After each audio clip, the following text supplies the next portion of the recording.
देश में अमन चैन के लिए जरूरी है योगी का यह आदेश। किसी भी नए धार्मिक जुलूस की अनुमति नहीं मिले, लाउड स्पीकर का इस्तेमाल हो पर आवाज धर्म स्थल से बाहर ना जाए। नमस्कार, आजाद सिपाही के खबर विशेष में आपका स्वागत है। मैं हूं राहुल सिंह। सांसारिक और भौतिक सुख सुविधाएं त्याग कर देश के सबसे बड़े राज्य उत्तर प्रदेश के मुख्यमंत्री का पद संभालने वाले योगी आदित्यनाथ का दूसरा कार्यकाल जिसे धमाकेदार अंदाज से शुरू हुआ है, उससे तो यही लगता है कि इस बार वह नया इतिहास कायम करेंगे। सियासी मंच पर वह पहले ही इतिहास कायम कर चुके हैं, जब प्रचंड बहुमत से चुनाव जीतकर वह लगातार दूसरी बार यूपी के सीएम बने। लेकिन इस बार उन्होंने यूपी को सांप्रदायिक तनाव के कलंक से पूरी तरह मुक्त करने का जो संकल्प दिखाया है, वह सचमुच प्रशंसनीय है। अपनी दूसरी पारी में अधिकारियों के साथ पहली बैठक में योगी आदित्यनाथ ने कहा है कि कोई भी नए धार्मिक जुलूस की अनुमति किसी भी हाल में ना दी जाए और केवल परंपरागत शोभा यात्रा ही निकाली जा सकेगी।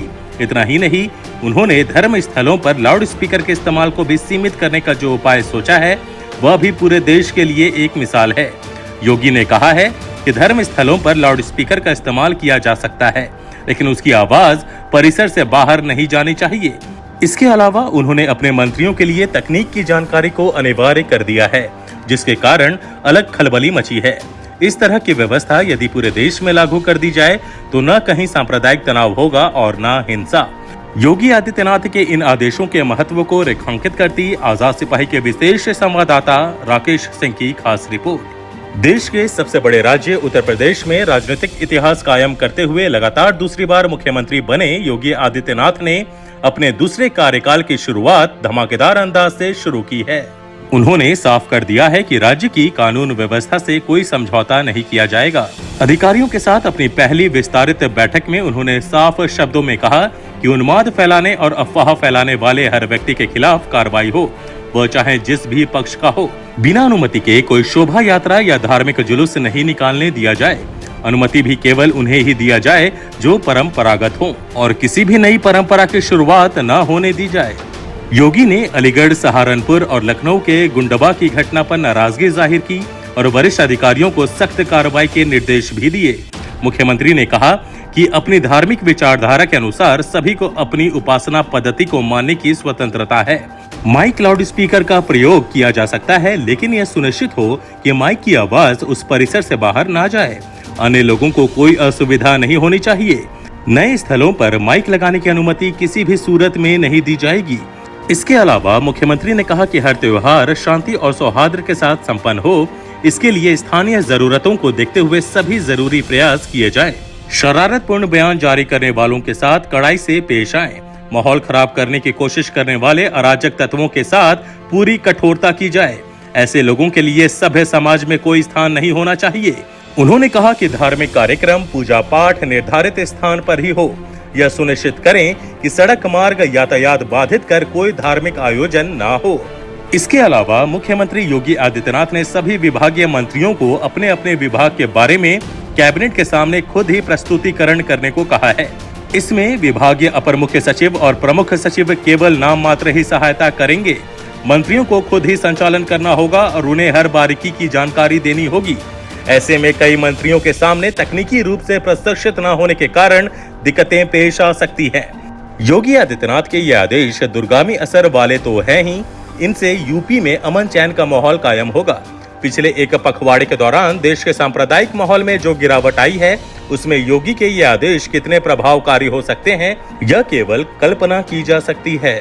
जिस यूपी को कभी सांप्रदायिक तनाव और दंगों के लिए जाना जाता था, आज वहां पूरी तरह शांति है। रामनवमी और रमजान के पवित्र माह में एक तरफ जहां दूसरे राज्यों में बवाल और हिंसा हुई, वहीं उत्तर प्रदेश इससे अछूता रहा। यह सब एक संकल्पित प्रशासन से ही संभव है।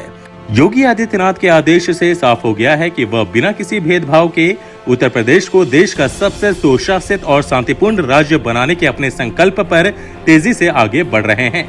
उनके प्रशासन की नजर केवल अपराधियों, माफिया तत्वों, अवैध कब्जाधारियों और गड़बड़ी करने वालों की पहचान करेगी।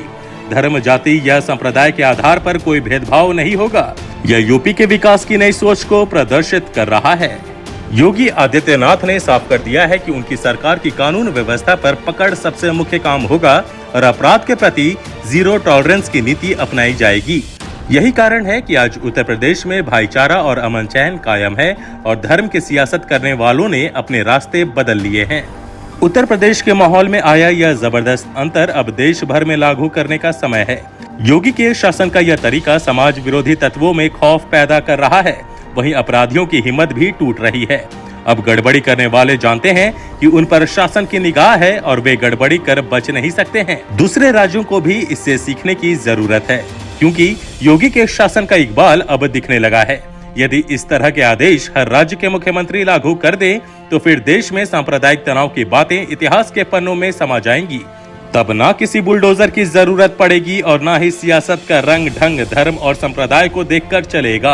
योगी आदित्यनाथ के प्रशासन का यह अंदाज देश की प्रशासनिक व्यवस्था के लिए मिसाल बन सकता है और यदि इस मिसाल को अपना लिया जाए तो फिर भारत को विश्व गुरु बनने से कोई रोक नहीं सकेगा। आज के आजाद सिपाही के खबर विशेष में बस इतना ही। देश विदेश की और भी अधिक जानकारी के लिए आप पढ़ते रहिए अपना लोकप्रिय दैनिक अखबार आजाद सिपाही। और हाँ, आप हमारे इस YouTube चैनल को जरूर सब्सक्राइब करें। धन्यवाद।